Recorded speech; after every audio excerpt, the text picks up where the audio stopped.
So ಈ ಅಪ್ಡೇಟ್ಸನ್ನು ನಾವು ನಿಮಗೆ ಕೊಡ್ತಾ ಹೋಗ್ತೀವಿ. ಅದಕ್ಕೂ ಮುನ್ನ ಬೇರೆ ಬೇರೆ ಭಾಗದಲ್ಲಿ ಏನಾಗಿದೆ ಮಳೆಯಿಂದ ಅನಾಹುತ ಅಂತ ಮೊದಲು ಬೆಳಗಾವಿಗೆ ಹೋಗೋಣ. ಈಗ ವಿಪರೀತವಾಗಿ ಪ್ರವಾಹದ ಪರಿಸ್ಥಿತಿ ಬಂದಿರತಕ್ಕಂಥದ್ದು ಬೆಳಗಾವಿ ಜಿಲ್ಲೆಯಲ್ಲಿ.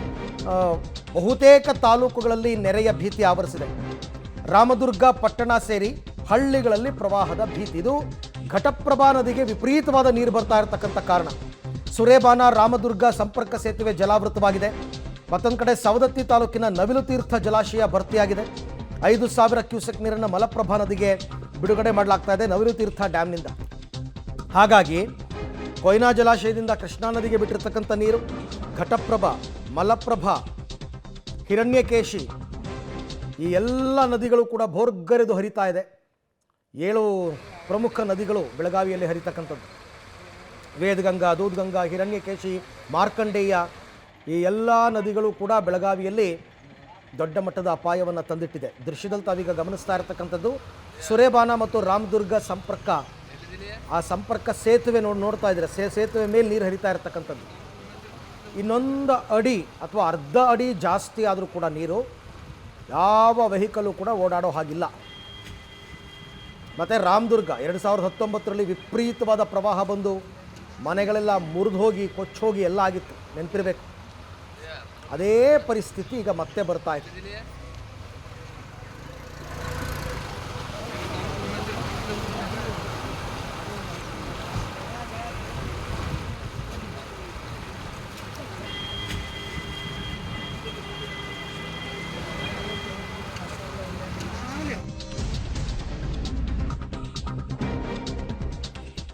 ಇನ್ನು ಪ್ರಮುಖವಾಗಿ ಈ ನದಿಯ ರುದ್ರ ನರ್ತನಕ್ಕೆ ಜನ ಜಾನುವಾರುಗಳು ತತ್ತರಿಸಿ ಹೋಗ್ಬಿಟ್ಟಿದ್ದಾರೆ ಈ ಭಾಗದಲ್ಲಿ. ಅದರಲ್ಲೂ ಪ್ರಮುಖವಾಗಿ ಘಟಪ್ರಭಾ ನದಿಯ ಅಬ್ಬರದಿಂದ ಕಣ್ಣಾಯಿಸಿದಷ್ಟು ನೀರೋ ನೀರು. ಆಮೇಲೆ ನದಿ ನೀರಲ್ಲಿ ಸಿಕ್ಕಾಕೊಂಡು ತೇಲ್ಕೊಂಡು ಬರ್ತಾ ಇವೆ ಜಾನುವಾರುಗಳು. ಬೆಳಗಾವಿ ಮೂಡಲಗಿ ತಾಲೂಕಿನ ಹಲವು ಕಡೆ ಅಂತೂ ನೆರೆಯ ದೃಶ್ಯ ನಿಮಗೆ ನಾನು ಹೇಳ್ತಾ ಇರ್ತೀನಿ ಯಾವಾಗಲೂ ಕೂಡ. ನೀರು ಮತ್ತು ಮರ ಬಿಟ್ಟರೆ ಇನ್ನೇನೂ ಕಾಣಿಸಲ್ಲ. ಆ ಡ್ರೋನ್ ವಿಜುವಲ್ಸ್ಗಳನ್ನ ನೋಡಿದಾಗ ಗೊತ್ತಾಗುತ್ತೆ ನಿಮಗೆ. ಏರಿಯಲ್ ವ್ಯೂ ಅಂತ ಹೇಳ್ತಾ ಇರೋದನ್ನು ಅಲ್ಲಿ ನೋಡಿದಾಗ ಗೊತ್ತಾಗುತ್ತೆ ನಿಮಗೆ. ನೋಡಿ, ದೃಶ್ಯದಲ್ಲಿ ನೋಡ್ತಾ ಇದ್ದೀರಾ, ಅಲ್ಲೊಂದು ಎಮ್ಮೆ ಸಿಕ್ಕಾಕೊಂಡು ಪಾಪ ಅದು ನೀರಲ್ಲಿ ಕೊಚ್ಕೊಂಡು ಬರ್ತಾ ಇರೋ ದೃಶ್ಯ. ಮತ್ತೊಂದು ಕಡೆ ನೋಡ್ತಾ ಇದ್ದೀರಾ, ನೋಡಿ ನೀರು ಹಸಿರು.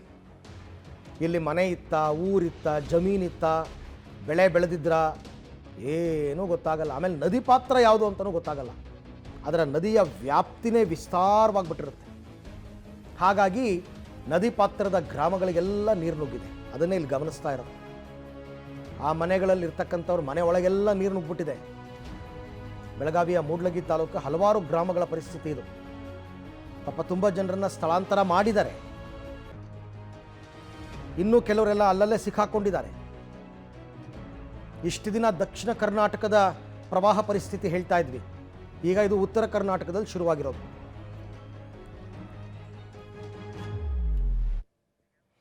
ಇನ್ನು ಇಷ್ಟೊಂದು ನೀರೆಲ್ಲ ತುಂಬ್ಕೊಂಡ್ಬಿಟ್ರೆ ಆ ಗ್ರಾಮದಲ್ಲಿರ್ತಕ್ಕಂಥ ಗರ್ಭಿಣಿಯರು, ಬಾಣಂತಿಯರು ಇವರೆಲ್ಲ ಎಲ್ಲಿಗೆ ಹೋಗಬೇಕು? ಇಮಿಡಿಯೇಟ್ ಎಮರ್ಜೆನ್ಸಿ ಅಂತಂದರೆ ಇವ್ರನ್ನ ಕಾಳಜಿ ಕೇಂದ್ರದಲ್ಲಿ ಇರಿಸಿದ್ದಾರೆ. ಹೆರಿಗೆಗೆ ಅಂತ ತವರಿಗೆ ಬಂದಿದ್ದ ಬಾಣಂತಿಯರು, ಗರ್ಭಿಣಿಯರು ತಾತ್ಕಾಲಿಕ ಕಾಳಜಿ ಕೇಂದ್ರ ಅಂಗನವಾಡಿಗೆ ಅವ್ರನ್ನ ಶಿಫ್ಟ್ ಮಾಡಿದ್ದಾರೆ. 20 ದಿನ ಹಾಗೂ 32 ದಿನದ ಹಸುಗೂಸುಗಳನ್ನ ಕರ್ಕೊಂಡು ಕಾಳಜಿ ಕೇಂದ್ರದಲ್ಲಿ ತಮ್ಮ ಶಿಶುಗಳ ಭವಿಷ್ಯದ ಬಗ್ಗೆ ಅವರು ಕಾಳಜಿ ಮಾಡ್ತಾ ಇದ್ದಾರೆ. ಇದೆಲ್ಲ ಪರಿಸ್ಥಿತಿ ಹೀಗಿದೆ. ಇವ್ರಿಗೆ ಪಾಪ ಮನೆ ಇದ್ದರೂ ವಾಸ ಮಾಡೋದಕ್ಕಾಗ್ತಾ ಇಲ್ಲ. ಇದ್ದ ಮನೆಯಲ್ಲಿ ನಡುಮಟ್ಟ ನೀರು ತುಂಬಿದೆ. ಈ ಕುಟುಂಬಗಳೆಲ್ಲ ಬೀದಿಗೆ ಬಂದಿದೆ. ಘಟಪ್ರಭಾ ನದಿಗೆ ಪ್ರವಾಹ ಬಂದಿದ್ದು ಬಹಳಷ್ಟು ಅವಾಂತರ ಸೃಷ್ಟಿಸಿದೆ. ನಾವೀಗ ಮೂಡಲಗಿ ತಾಲೂಕಿನ ಒಡೇಟಿ ಗ್ರಾಮದಲ್ಲಿದ್ದೀವಿ. ಒಡೇಟಿ ಗ್ರಾಮದಲ್ಲಿರ್ತಕ್ಕಂಥ ಒಂದು ಏನು ಕೇಂದ್ರ ಇದೆ, ಇದು ಕಾಳಜಿ ಕೇಂದ್ರ, ಅಂಗನವಾಡಿ ಕೇಂದ್ರ ಒಡೇಟಿ. ಇಲ್ಲಿ ಕೂಡ ಏನಂತಾರೆ, ಇಬ್ಬರು ಬಾಣಂತರು ಮತ್ತೊಬ್ಬರು ಗರ್ಭಿಣಿ ಇದ್ದಾರೆ. ಈ ಕಡೆ ಏನಂತಂದರೆ ಒಂದಿಷ್ಟು ಬಾಣಂತಿತನ ಮಾಡೋದು ಅಂತಂದರೆ ಗಂಡು ಮನೆಯಿಂದ ಮಕ್ಕಳನ್ನ ಕರ್ಕೊಂಬಂದು ಡೆಲಿವರಿ ಆದ ನಂತರ ಅವರಿಗೆ ಬಹಳಷ್ಟು ಆರೈಕೆಯನ್ನು ಮಾಡ್ತಾರೆ. ಆದರೆ ಇಲ್ಲಿ ಒಂದು ಆರೈಕೆಯಿಂದ ವಂಚಿತ ಅಂತಲೇ ಹೇಳ್ಬೋದು. ಯಾಕೆ ಅಂತಂದರೆ ಏನು ನೆರೆ ಬಂದಿದೆ, ನೆರೆದಿಂದ ಭಾಳಷ್ಟು ಸಮಸ್ಯೆ ಆಗಿರುವಂಥ ತಾವು ನೋಡ್ಬೋದು. ಅಂತಾರೆ ಹಸುಗೂಸುಗಳು ತಗೊಂಡು ಈ ಅಂಗನವಾಡಿ ಕೇಂದ್ರದಲ್ಲಿ ಇರುವಂಥವ್ರು ತಾವು ನೋಡ್ಬೋದು ಹೀಗೆ ಯಾವ ಥರ ಇದೆ ಅಂಥೇಳಿ. ಇದು ಎಷ್ಟು ತಿಂಗಳದ? 1.5 ತಿಂಗಳ ಮಗು ಈ ಒಂದು ಅಂಗನವಾಡಿ ಕೇಂದ್ರದಲ್ಲಿರುವಂಥದ್ದು. ಇದು 20 ದಿನಗಳ ಮಗು. ತಾವು ನೋಡ್ಬೋದು ಏನಂತಂದರೆ 20 ದಿನದ ಮಗು ಕೂಸು ಇವತ್ತು ಈ ಒಡೇಟಿ ಗ್ರಾಮದ ಅಂಗನವಾಡಿಯಲ್ಲಿ ಆರೈಕೆ ಪಡಿತಾ ಇರುವಂಥದ್ದು.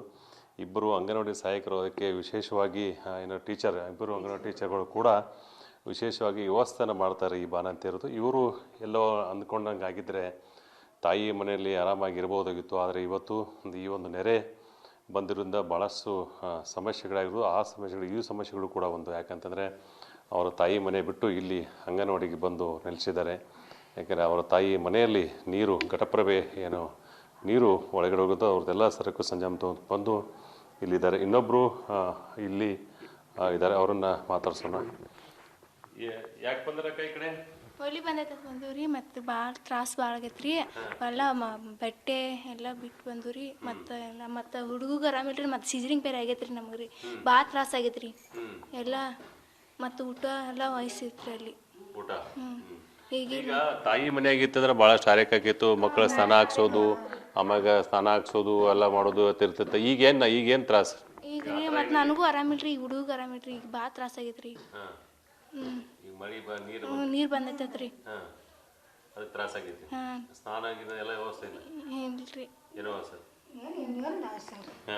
ಏನಿಲ್ರಿ ಮನ್ಯಾಗನ ರೀ ಎಲ್ಲ ತುಂಬಿತ್ರಿ ಭಾಳ.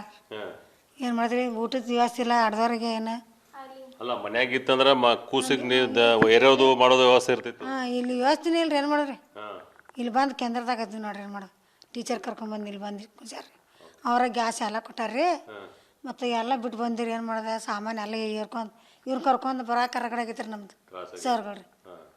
ಏನು ಮಾಡಿದ್ರಿ ಇದು ಏನಂತಂದರೆ ಇಷ್ಟೊಂದು ಕರ್ಕೊಂಡು ಬರೋಕೆ ತೊಂದರೆ ಆಯಿತು ಅಂತೇಳಿ ಇನ್ನೊಬ್ಬರು ಇದ್ದಾರೆ, ಅವ್ರನ್ನ ಮಾತಾಡ್ಸ. ಅವ್ರದ್ದು 20 ದಿನದ ಮಗು ಇದೆ. ಭಾಳಷ್ಟು ಈ ಒಂದು ಒಡೆರಟ್ಟಿ ಗ್ರಾಮದಲ್ಲಿ ನೆರೆ ಸಂತ್ರಸ್ತರಾಗಿ ಈ ಒಂದು ಅಂಗನವಾಡಿ ಕೇಂದ್ರಕ್ಕೆ ಬಂದಿದ್ದಾರೆ. ಬನ್ನಿ, ಅವ್ರನ್ನ 20 ದಿನದ ಮಗು ಇದೆ. ಏನು ಕಡೆ ಬಂದು ಭಾಳ ತ್ರಾಸಾಗೈತಿ? ಹೌದ್ರಿ, ತ್ರಾಸಾಗೈತಿ. ಏನು ಮಾಡೋದ್ರಿ? ಏನು ಮಳಿ ಡೆಲಿವರಿಗೆ 15 ದಿನ ಆಗಿರ್ಕಿಲ್ರಿ. 5 ದಿನಕ್ಕೆ ಹೊಳಿ ಬಂದ್ಬಿಡ್ತ್ರಿ. ಈಗ ಬಂದು 4 ದಿನ ಆತ್ರಿ ಇವತ್ತಿಗೆ. ತಾಯಿ ಮನ್ಯಾಗ ಆರಾಮಾಗಿರಲ್ಲ, ಅಂಗನವಾಡಿ ಆಗಿದ್ರಿ? ಹ್ಞೂ ರೀ, ಮನ್ಯಾಗ ಆರಾಮ ಇರ್ತಿದ್ವು ರೀ. ಇಲ್ಲಿ ಬಂದು ಎಲ್ಲ ಮಗುಗೆ ತೊಂದರೆ ಹಾಕಿದ್ವಿ ರೀ. ತಂಪು ಗಾಳಿ ಎಲ್ಲ. ಮನ್ಯಾಗ ಸ್ನಾನದ ವ್ಯವಸ್ಥೆ ಎಲ್ಲ ಹೊರಕೊಳ್ಳೋದು.